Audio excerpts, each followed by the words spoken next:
এই যে মাংসটা আমি একটু গরম জলে এটাকে ধুয়ে নেব।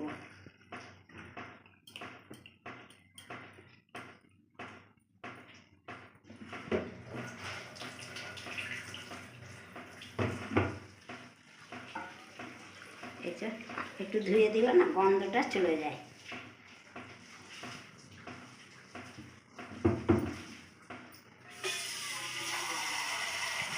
হ্যাঁ, এই যে একটু হলুদ মাখিয়ে দিলাম, একটু নুন দাও। হ্যাঁ দাও, নুনটা মাখিয়ে দিলাম, একটু সামান্য তেল দাও।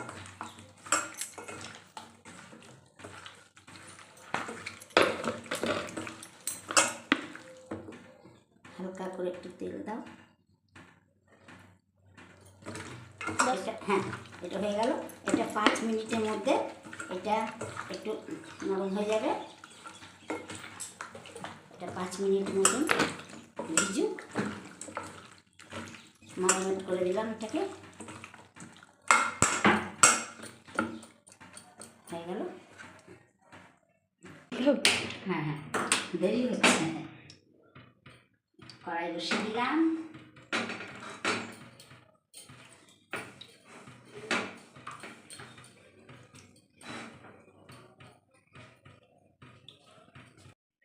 কড়াই একটু তেল দিয়ে দিলাম, আলুটা ভেজে নেব হালকা করে।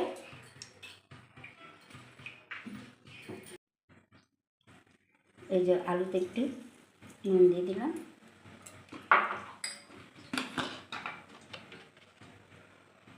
একটু হলুদ দিয়ে দিলাম।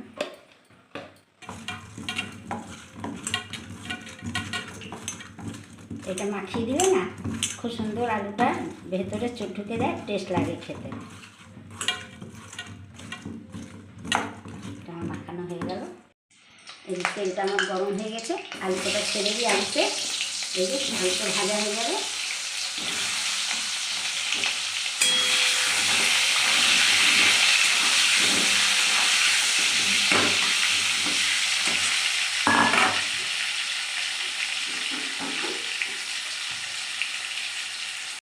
আলুটা হয়ে গেছে, খুব সুন্দর লাল হয়ে গেছে।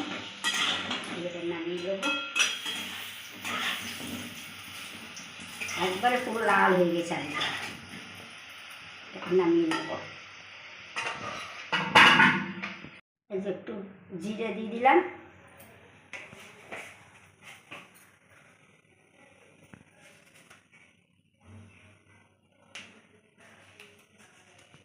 এই দুটো তেজপাতা দিয়ে দিলাম,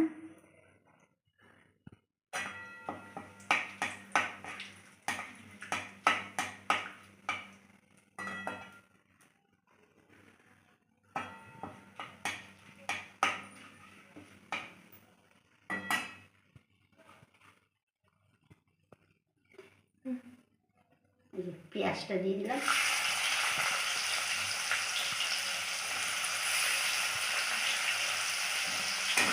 লাল করে ভেজে নেব।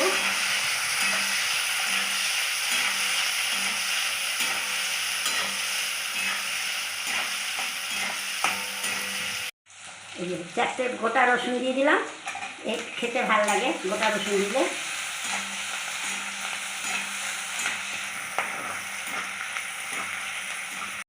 এই যে জিরে, রসুন, শুকনো লঙ্কা, আদা, তার সঙ্গে যে দুটো টমেটো দিয়ে পেস্ট করে নেব। হ্যাঁ, এই যে মশলাটা পেস্ট হয়ে গেছে, এবার আমি এতে দিয়ে দিচ্ছি।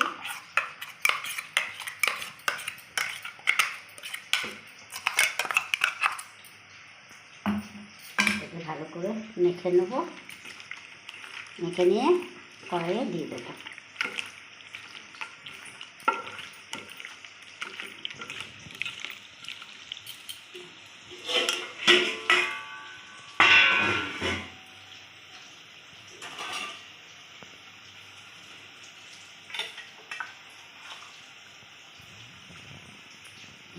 দুটো গোটা টমেটো দিয়ে দেবো। টমেটো হয়ে গেল। এবারে কড়াইয়ে ঢেলে দিলাম।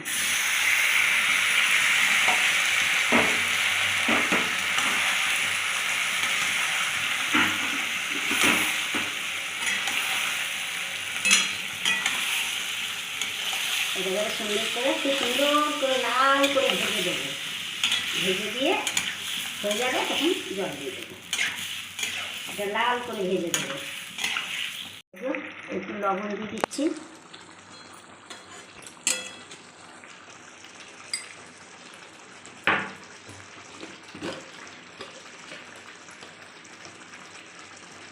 আর একটু সামান্য হলুদ দিয়ে দিলাম। এই যে আলুটা আমি দিয়ে দিয়েছি, আলুটা দেখাই নাই, আলুটা দিয়ে দিয়েছি। এটা খুব সুন্দর লাল হয়ে ভাজা হবে।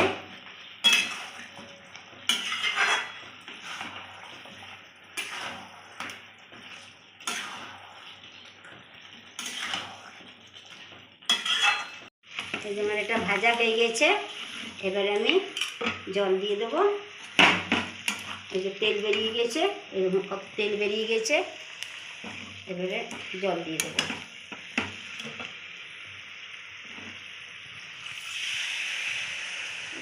হ্যাঁ,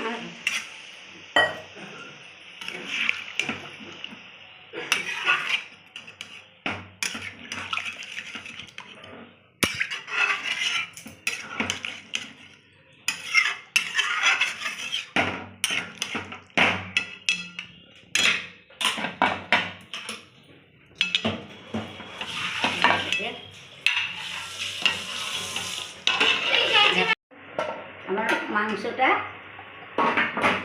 এই দেখুন হয়ে গেছে। কত সুন্দর কালারটা এসছে মাংসটা, টবক টবক করে ফুটছে, কালারটা খুব সুন্দর এসছে।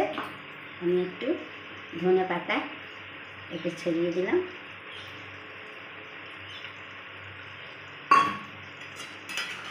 এই যে এটাকে নামিয়ে নেবো। এবারে ঠিক আছে,